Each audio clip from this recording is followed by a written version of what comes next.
Os irmãos devem lembrar que Lucas, ele tem um objetivo, ele tem vários objetivos no livro de Atos, mas um dos objetivos do livro de Atos é mostrar que Deus aprovava o cristianismo e que o cristianismo não era necessariamente uma seita judaica. Ele quer mostrar isso. Como é que ele faz isso? Lucas faz isso de várias formas. A primeira delas é mostrar a oposição da religião judaica ao cristianismo.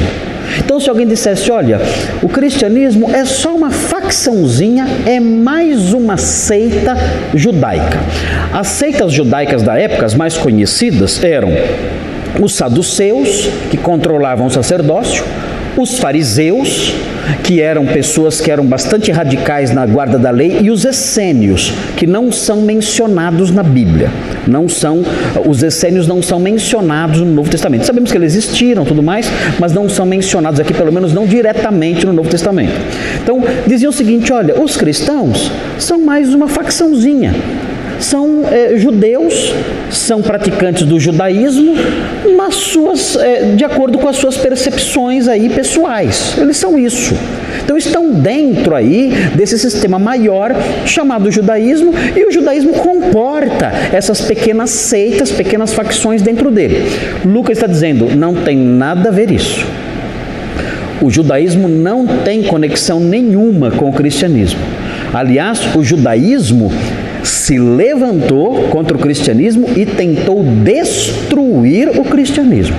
O judaísmo convivia muito bem com os fariseus, o judaísmo convivia muito bem com os saduceus, o judaísmo convivia muito bem, mais ou menos, mas pelo menos não perseguia os essênios, mas o judaísmo não conviveu nunca muito bem com os cristãos. E essa história aqui é uma das provas disso. Há outras. Ao longo do livro de Atos, nós sempre veremos grupos de judeus atacando os cristãos. Sempre.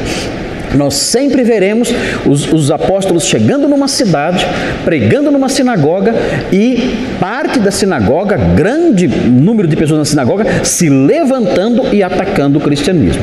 Então Lucas quer fazer isso por quê? Porque o seu destinatário era gentil.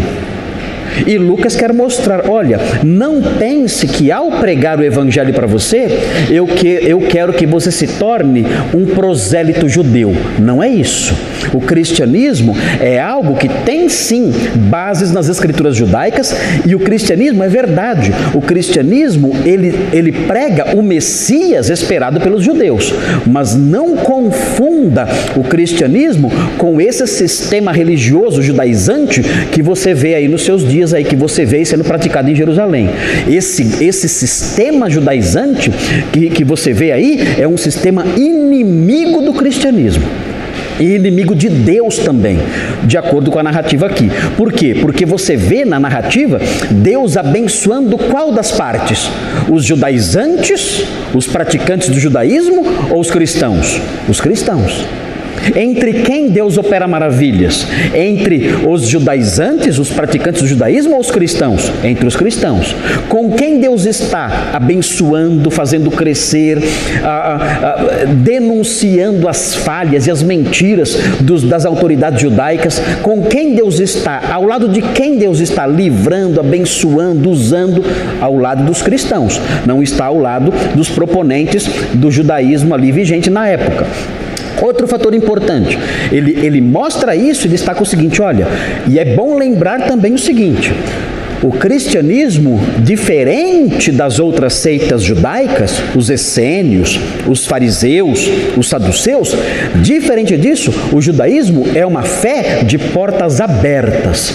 Nós abrimos as portas para os gentios. Leia esse livro, leia o livro de Atos e veja quantos gentios não foram recepcionados pela igreja.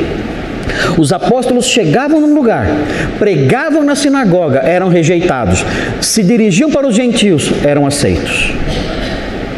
Os judeus contratavam pilantras para atacar os apóstolos. Os gentios ouviam a mensagem e glorificavam a Deus e se tornavam cristãos. Então note, nós somos uma religião, entre aspas, uma fé de portas abertas.